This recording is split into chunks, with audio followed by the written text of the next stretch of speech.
بسم اللہ الرحمن الرحیم۔ السلام علیکم ناظرین کرام، میں ہوں توصیف سید۔ اردو گلوب ٹی وی آپ دیکھ رہے ہیں۔ آپ کے لیے ہم آج کے ولاگ میں بڑی اہم خبریں آپ سے ڈسکس کریں گے، آپ کو اپنی رائے بھی دیں گے اور پاکستان، مشرق وسطیٰ اور مذاکرات کے حوالے سے بتائیں گے۔ اس سے پہلے آپ سے ریکویسٹ کریں گے کہ ہمارے چینل کو سبسکرائب کریں، شیئر کریں اور لائک کریں اور ہمیں کمنٹ سے بھی نوازیں۔ آج امریکی حکومت نے اس چھوٹ میں توسیع دے دی ہے جس کے تحت کئی ممالک کو تقریباً مزید 1 ماہ کے لیے روسی تیل جو ہے اور پیٹرولیم مصنوعات خریدنے کی اجازت دی گئی ہے۔ ظاہر ہے اس سے انڈیا کو بھی بہت فائدہ ہوگا، کیونکہ پہلے بھی 1 مہینے کے لیے اجازت دی تھی، اس سے پہلے ٹرمپ نے ان پہ پابندی لگائی ہوئی تھی۔ لیکن اس چھوٹ میں ایران کو اس سے باہر رکھا گیا ہے۔ اس کے لیے شرط یہ ہے کہ یہ تیل پہلے سے ہی آئل ٹینکرز پر لدا ہوا ہو اور سمندر میں موجود ہو۔ امریکی محکمہ خزانہ نے اعلان کیا کہ اب ممالک جو ہیں یہ 16 مئی تک روسی تیل خرید سکتے ہیں، حالانکہ امریکی حکام نے 2 روز قبل یہ کہا تھا کہ ان کا استثناء میں توسیع کا کوئی منصوبہ نہیں ہے۔ ایرانی پارلیمنٹ کے اسپیکر باقر غالیباف کا کہنا ہے کہ اگر ایران کی بندرگاہوں پر امریکی بحری ناکہ بندی جاری رہی تو آبنائے ہرمز کھلی نہیں رہ سکتی۔ ڈونلڈ ٹرمپ کے ان بیانات کے رد عمل میں غالیباف نے واضح کیا کہ ایسی صورت میں آبنائے ہرمز کی آمد و رفت متاثر ہوگی۔ ایران اس سے قبل اعلان کر چکا ہے کہ لبنان میں جنگ بندی کے اختتام تک آبنائے ہرمز تمام تجارتی بحری جہازوں کے لیے کھلی رہے گی۔ ٹرمپ کا کہنا تھا کہ ایران نے آبنائے ہرمز کو مکمل طور پر کھلا اور کاروبار کے لیے تیار قرار دیا ہے، تاہم امریکہ کی بحری ناکہ بندی اس وقت مکمل طور پر نافذ رہے گی جب تک یہ لین دین 100% مکمل نہیں ہو جاتا۔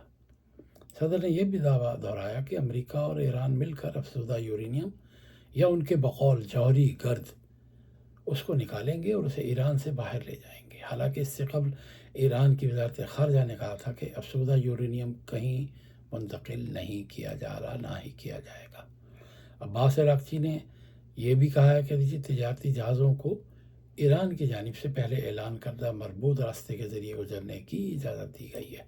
ان کا اشارہ 2 بحری راستوں کی طرف ہے جنہیں پاسداران انقلاب نے گزشتہ دنوں ایک نقشے کے ذریعے جاری کیا تھا اور جس کے بارے میں گزشتہ ہفتے ایرانی میڈیا میں وسیع پیمانے پر رپورٹنگ کی گئی تھی۔ اس نقشے کے مطابق خلیج کی سمت جانے والے جہازوں کو ایران کے جزیرہ لارک کے شمال سے گزرنا ہوگا، جبکہ خلیج عمان کی طرف جانے والے بحری جہاز جزیرے کے جنوب میں واقع راستہ اختیار کریں گے۔ برطانوی وزیر اعظم نے کہا ہے کہ تمام عالمی رہنما اس خبر کا خیر مقدم کرتے ہیں کہ ایران آبنائے ہرمز کو کھول رہا ہے، تاہم انہوں نے زور دیا کہ یہ ایک دیر پا اور قابل عمل ہونا چاہیے۔ انہوں نے کہا کہ عالمی رہنما ایک متحد پیغام دینے کے لیے اکٹھے ہوئے ہیں کہ آبنائے کو بغیر کسی ٹول ٹیکس اور بغیر پابندیوں کے کھلا رکھا جائے۔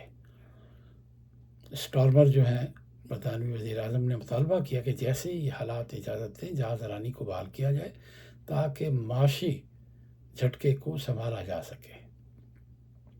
ٹرمپ نے یہ بھی کہا ہے کہ امریکہ اپنے B-2B بمبار طیاروں کی جانب سے پیدا ہونے والی تمام جوہری گرد حاصل کرے گا اور اس معاملے میں کسی بھی قسم کا مالی لین دین نہیں ہوگا۔ انہوں نے واضح کیا ہے کہ معاہدہ لبنان سے کسی طور منسلک نہیں، تاہم امریکہ الگ سے لبنان کے ساتھ کام کرے گا اور حزب اللہ کے معاملے کو مناسب طریقے سے حل کرے گا۔ اس میں ڈونلڈ ٹرمپ ایک مرتبہ پھر لبنان سے بھی معاملہ حل کریں گے۔ ایران سے حل کرنے کے بعد ابھی سے انہوں نے کہنا شروع کر دیا ہے کہ میں نے 9 جنگیں رکوائی ہیں اور یہ 10ویں جنگ ہوگی، اور جب وہ ایران کے بعد لبنان کا معاملہ حل کرائیں گے تو اس کا کریڈٹ بھی خود لیں گے اور کہیں گے کہ میں نے دنیا میں 11 جنگیں رکوائیں اور کروڑوں لوگوں کی جانیں بچائیں۔ وہ یہ نہیں بتائیں گے کہ انہوں نے اسرائیل کو 1 لاکھ سے زائد لوگوں کو ہلاک کرنے کا لائسنس بھی دیا تھا۔ لائسنس ٹو کل یہ ڈونلڈ ٹرمپ نہیں دیا تھا، اور انہی کی شہر پر اسرائیل نے لبنان، ایران اور فلسطین میں بڑی تعداد میں لوگوں کا قتل عام کیا۔ صدر ٹرمپ نے کہا کہ اب اسرائیل لبنان پر بمباری نہیں کرے گا. ظاہر ہے انہوں نے جب سختی سے کہا ہوگا کہ اب تم نے مزید بمباری نہیں کرنی تو نیتن یاہو مجبور ہوئے. انہوں نے کہا جی امریکہ کی جانب سے انہیں اس عمل سے روک دیا گیا ہے. انہوں نے کہا کہ جی اب بس بہت ہو چکا. تو نیتن یاہو بہت پریشان تو ضرور ہوئے ہوں گے، لیکن انہیں پتہ ہے کہ میں ٹرمپ کی مخالفت نہیں لے سکتا، نہیں تو وہ کل میرے بھی خلاف ہو سکتے ہیں. لبنان میں جاری جنگ کے دوران اسرائیل کی جانب سے کسی بھی دھوکے یا غداری کی صورت میں حزب اللہ نے کہا ہے کہ وہ اپنی انگلی ٹریگر پر رکھے ہوئے ہیں. ایک بیان میں ایران کی حمایت یافتہ اس گروپ نے اب تک کے تنازع کے دوران اپنی کارروائیوں کی تفصیل بیان کی اور کہا کہ اس نے 2 مارچ سے 16 اپریل کے درمیان اسرائیل کے خلاف تقریباً 2200 کارروائیاں کی ہیں. ادھر اسلام آباد اور امریکہ اور ایران کے درمیان مذاکرات کے دوسرے دور کو یقینی بنانے کے لیے پاکستانی رہنماؤں کی سفارتی کوششوں کو صدر ٹرمپ کی جانب سے معاہدہ ہونے کی صورت میں اسلام آباد کا دورہ کرنے کے اندیے کے بیچ وفاقی دارالحکومت اسلام آباد میں سیکورٹی کے انتہائی سخت ترین اقدامات کیے جا رہے ہیں جو اس سے پہلے کبھی نہیں دیکھے گئے. اسلام آباد میں داخل ہونے والے تمام راستوں پر سیکورٹی اہلکاروں کی جانب سے ناکے لگائے جا رہے ہیں جن پر پولیس فوجی اہلکار بھی تعینات ہوں گے اور پنجاب سے اضافی نفری بھی بلائی گئی ہے اور جو اسلام آباد میں فرائض سر انجام دے گی. جڑواں شہروں اسلام آباد راولپنڈی کی انتظامیہ نے دونوں شہروں کے اندر جو موجود پبلک ٹرانسپورٹ کے اڈے ہیں ان کو بند کروا دیا ہے اور ضلعی انتظامیہ نے بتایا کہ جی یہ اڈے 26 اپریل تک بند رہیں گے، یعنی تقریباً 8 دن بند رہیں گے، 1 ہفتے تک. لیکن انہوں نے کوئی متبادل راستے کا انتظام نہیں کیا، نہ بتایا. تو یہ 8 دن لوگوں کے لیے شدید مشکلات کا باعث بنیں گے. پہلے ہی لوگوں کو پیٹرول کی اور گیس کی قیمتوں میں اضافے کی وجہ سے شدید پریشانی ہے. اب اگر پاکستان میں تیل کی قلت کا مسئلہ کسی حد تک حل ہوتا ہے تو حکومت کو اس جانب بھی توجہ دینی چاہیے اور پرائسز جو ہیں وہ مزید کم کرنی چاہیے. بین الاقوامی توانائی ایجنسی جو ہے اس نے خبردار کیا ہے کہ یورپ کے پاس اب صرف 6 ہفتوں تک ہوائی جہازوں کے ایندھن کا ذخیرہ موجود ہے اور اگر مشرق وسطیٰ سے درآمدات بحال نہ ہو سکی تو جون تک صورتحال انتہائی نازک ہو سکتی ہے. اب اس جنگ کے جو سائیڈ ایفیکٹس ہیں وہ سامنے آنا شروع ہو گئے ہیں اور اس جنگ سے جو نقصان ہوا ہے اس کا اندازہ بھی لگایا جا رہا ہے. ترقی پذیر ممالک کو تو بہت زیادہ نقصان ہوا ہے. ترقی یافتہ ممالک کینیڈا سمیت امریکہ اور یورپ میں لوگوں کو مہنگائی کا شدید سامنا کرنا پڑا ہے. اشیاء خرد و نوش کی قیمتوں میں بہت زیادہ اضافہ ہوا ہے اور خطرہ یہ پیدا ہو گیا ہے کہ آئل کی عدم دستیابی سے کئی چیزوں کے آپریشن بند ہو سکتے ہیں. آج کینیڈا میں بھی ٹورانٹو میں بھی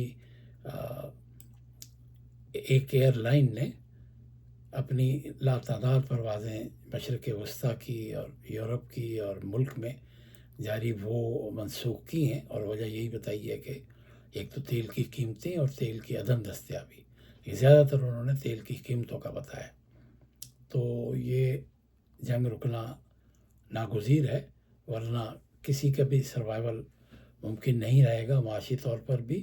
اور اشیاء خرد و نوش کی بھی کمی ہوتی چلی جا رہی ہے. بہت ساری چیزیں مارکیٹ میں ابھی اویلیبل نہیں ہیں کیونکہ ترسیل نہیں ہے. ترسیل نہ ہونے کی وجہ پیٹرول ہے، پیٹرول نہ ہونے کی وجہ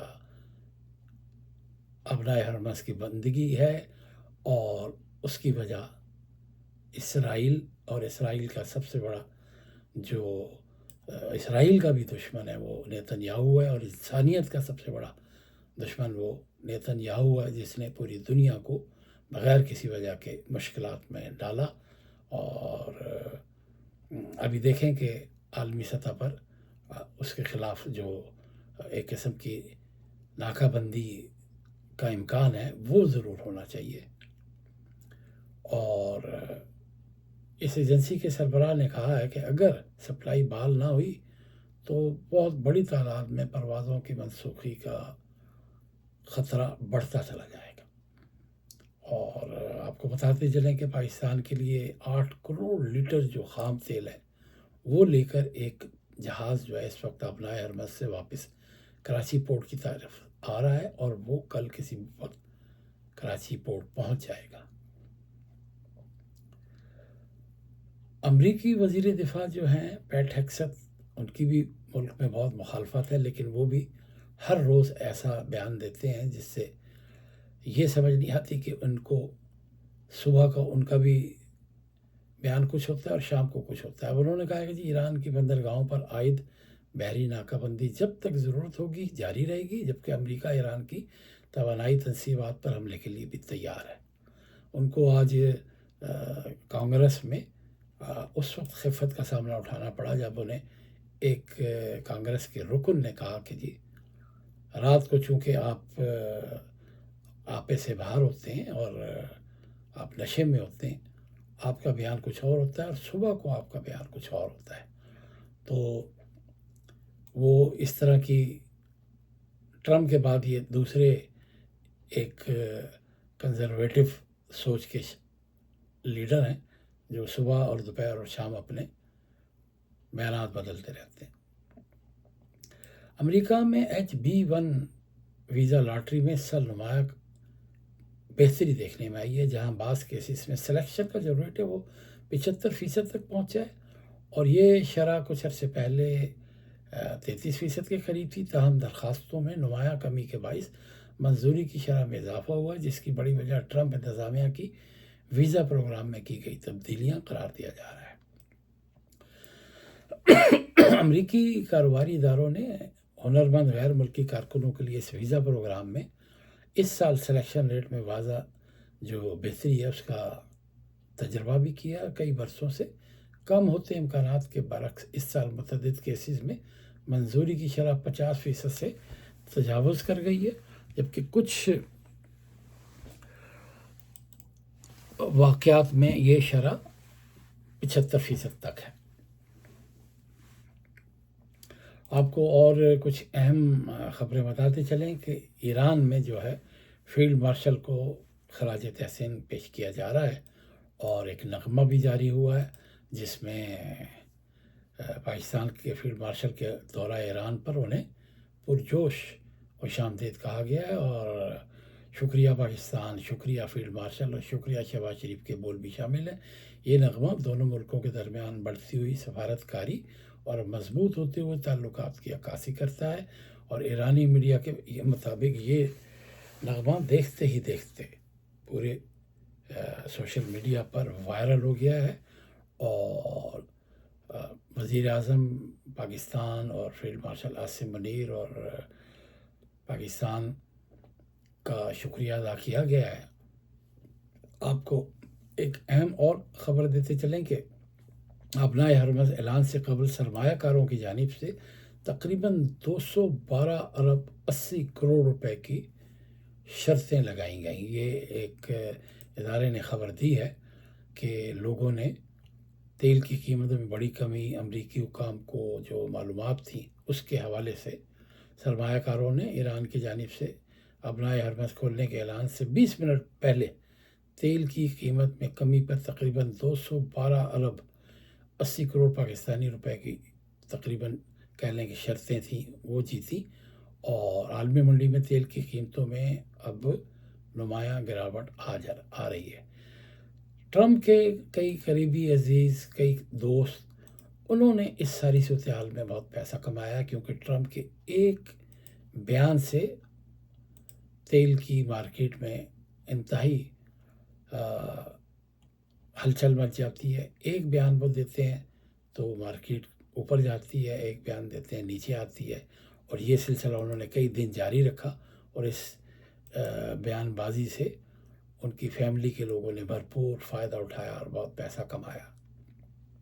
آخری بات چلتے چلتے آپ سے یہ کر لیں کہ پاکستان کو اس ساری صورتحال سے اپنے لیے ریلیف لینے کی ضرورت بھی ہے، موقع بھی ہے، کیونکہ ایران سے جو پائپ لائن آ رہی ہے وہ ایران نے تو اپنے حصے کی بنا لی، اور ایران پاکستان کے خلاف عالمی عدالت میں بھی جانے کا کہہ چکا ہے، اور پاکستان نے اپنے حصے کی بنانی تھی، لیکن امریکہ کی جانب سے پابندیوں کی وجہ سے، سختی کی وجہ سے پاکستان نہیں بنا سکا، تو کم از کم پاکستان یہ پائپ لائن، بلکہ تیل کی پائپ لائن بھی بچھائے اور ایران سے سستا تیل خریدے، تاکہ پاکستان کے بھی معاشی حالات میں بہتری آئے اور کوئی ایسا سبب بنے کہ پاکستان میں بھی اگر تیل کے ذخائر نکلیں، کل اگرچہ 15,000 بیرل کی کوئی ایک خبر تھی کہ پاکستان میں بھی تیل کے چھوٹے سے ذخائر دریافت ہوئے ہیں، لیکن پاکستان میں جب تک کوئی بڑی سطح پر اس طرح کی خوشخبری نہیں آئے گی، پاکستان کے معاشی حالات میں بہتری آنا بہت مشکل ہے۔ اور اس جنگ کے بعد تو خاص طور پر کئی ممالک سے پاکستانی واپس آ رہے ہیں ان کی نوکریوں کے حوالے سے۔ اگر تو انہیں نئی نوکریاں ملیں گی تو وہ لوگ دوبارہ واپس چلے جائیں گے، لیکن اگر وہ واپس نہ جا سکے تو پاکستان کے لیے معاشی پریشانی میں مزید اضافہ ہو سکتا ہے، اور لوگوں کے لیے، متوسط طبقے کے لیے، غریب لوگوں کے لیے 50,000 سے 60,000 روپے ماہانہ کمانے والے لوگوں کے لیے زندگی کا رشتہ برقرار رکھنا بہت مشکل ہے۔ حکومت کو اس جانب بھی توجہ دینی ہوگی، اور بجلی کی لوڈ شیڈنگ نے بھی لوگوں کے لیے بہت مشکلات کھڑی کر دی ہیں۔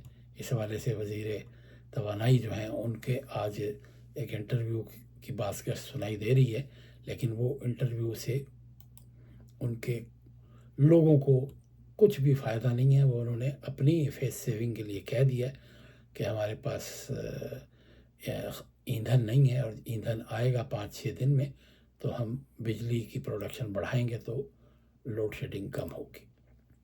توصیف سید کو یہیں پہ دیں اجازت۔ آپ سے ریکویسٹ ہے کہ ہمارے چینل کو لائک کریں، سبسکرائب کریں اور شیئر بھی کر دیں، اور اپنے کامنٹ سے بھی ہمیں نوازیں۔ اللہ حافظ۔